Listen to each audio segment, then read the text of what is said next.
Le Barça est qualifié en finale de la Supercoupe en éliminant Bilbao, ce qui veut dire que si le Real gagne demain, il y a un nouveau Classico. Nouveau Classico, Barcelone n'allait pas bien. Le Real est souvent habitué à faire en sorte qu'en perdant les Classicos, il relance un Barça pour aller mieux. Ouh là là! J'espère que c'est pas ça qui va se passer, les gars. Les gars, on connaît les scénarios. Alors déjà, peut-être que le Real ne se qualifiera pas demain. Et peut-être que ça relancera pas le Barça. Après, le Real se fait éliminer de la Supercoupe. Plus sérieusement, les amis, bonjour à tous. J'espère que vous allez bien et que tout se passe pour le mieux pour vous. Bah, le Barça, on tape le Bilbao 2+2, 2-0. C'est un match à l'expérience. Franchement, pour moi, c'est un match à l'expérience parce que, oui, tu peux encaisser, tu peux en mettre plus. J'ai pas été fan de Lewandowski, Rafinha sur ce match-là. Mais Gavi, le retour de Gavi, vraiment, marque beaucoup de points.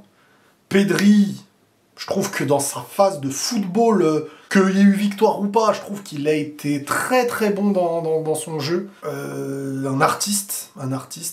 Gavi, moi je vous le dis souvent, hein, depuis très longtemps. Hein. Oui, c'est un catcheur, oui, il est énervant, oui, pour extérieurement, c'est un petit détestable lui aussi dans son agitation. Mais quand tu l'as avec toi, il comble beaucoup de choses. Parce que c'est un mec, il fait pas tâche quand il faut être joueur de ballon. Mais par contre, il fait ce que beaucoup de joueurs de ballon ne font pas pour être dans le... En fait, c'est le mini Bellingham, en fait.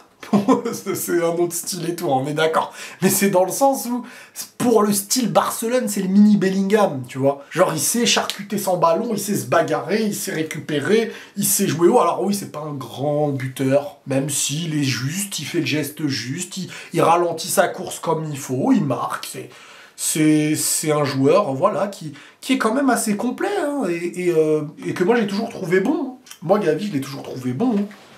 Je dirais pas, c'est le catcheur, c'est tout. Non, non, c'est un guerrier, mais qui sait être juste techniquement, sans faire tâche dans un foot fin, et en même temps qui sait être un peu partout, qui sait casser le jeu.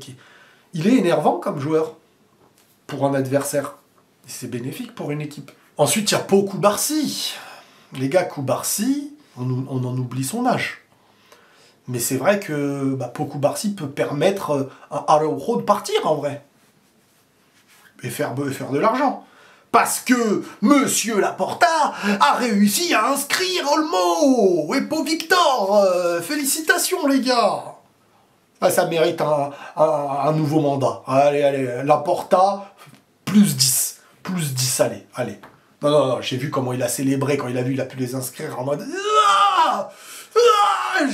Il gagne la Ligue des Champions, il crie pas autant. Plus sérieusement. Bref, Bilbao, sur ce match-là, aurait pu marquer.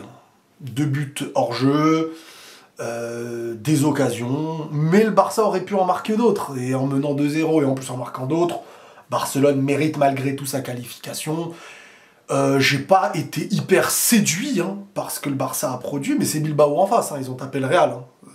Donc ça reste Bilbao. L'entrée de Nico, elle a quand même fait du bien, mais ça n'a pas suffi. Et le Barça a fait ce qu'il fallait, parce que s'il y a finale contre le Real, ça sera beaucoup mieux pour eux. Et ça sera carré, juste, parfait.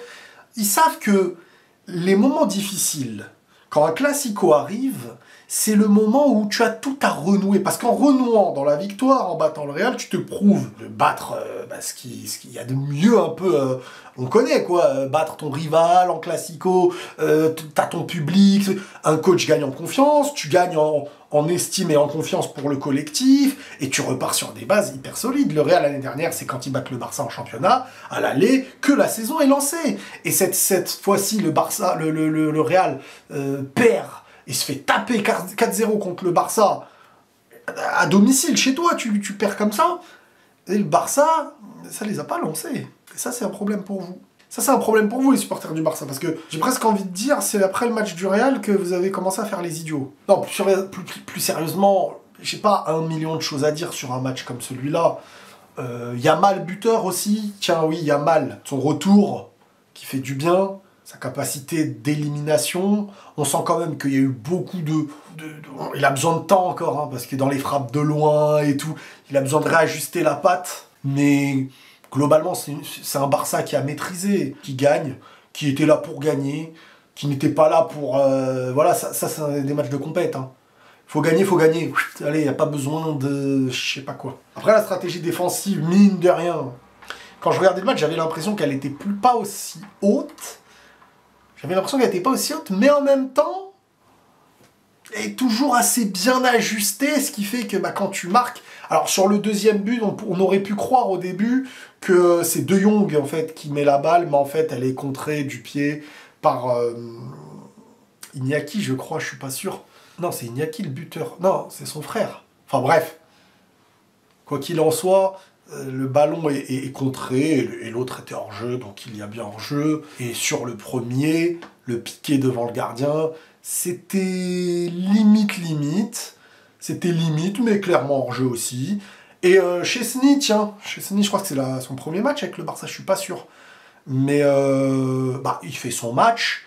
Avec beaucoup de choses brouillon. Mais il faut pas oublier que là où il a été brouillon, c'est surtout dans cette obligation de sortir, vu que la défense est haute. Et lui, il a pas encore eu le temps peut-être de bien s'habituer et bien travailler, parce que c'est une grosse pression pour les gardiens que d'aller se jeter à l'aventure quand tu as réussi à passer le ballon derrière la défense, qui joue très très haut. Donc toi, en fait, si tu ne fais pas la sortie qu'il faut, tu laisses un adversaire seul s'il n'y a pas hors-jeu. Donc c'est très difficile, c'est pas aussi simple qu'on pourrait le croire. Hein. Je trouve que le gardien du Barça, là, remplaçant de Ter Stegen, j'ai plus son nom en tête, il le fait bien, il le fait très bien, peut-être même mieux que Ter Stegen, je trouve. Mais sinon, sur sa ligne, Chesney, il y a quand même eu des ballons au début où il a été là, sur les balles en retrait, etc. Alors, Iñaki Williams, j'ai pas été très fan. Parce qu'il faut tuer, hein. Il a eu quelques occasions. Mais comme je dis, le Barça en a eu aussi tout autant, qui n'ont jamais le droit d'être ratés. Mais comme je vous dis, c'est un match de super coupe, le Barça est en finale, c'est l'essentiel pour eux, et ils vont jouer le Real Madrid ou pas. Mais il y a des chances que ce soit le Real, et tu sais que c'est là que le Barça va sortir son match, sans la moindre faille technique, Lewandowski prime, Rafinha, niveau... il a aspiré tout le pouvoir des Brésiliens de toutes les générations. Vous allez voir, c'est là que ça va se réveiller à fond. On connaît. Donc, on verra. Hein. Les amis, demain, je pars en vacances quelque temps, le temps de 10 jours à peu près. J'irai à Dubaï un petit peu pour manger comme un gros lard. Mais je ramène du matériel avec moi et je regarderai les matchs. Juste celui de demain, je ne sais pas si je serai dans l'avion ou pas pour le Real Madrid. Donc on se tient au courant, tenez au courant ceux qui poseront les questions s'il n'y a pas le match. C'est pas sûr qu'il n'y ait pas le match, mais on se tient au jus, d'accord ? Mais on est là, j'ai ramené du matériel, j'ai acheté une nouvelle petite caméra que je peux prendre et trimballer et tout. Ça peut être cool, et on se tient au jus les gars, et Barcelone est en finale, et on verra demain pour le Real s'ils vont en finale ou pas. Prenez tous soin de vous les amis, et la paix sur vous.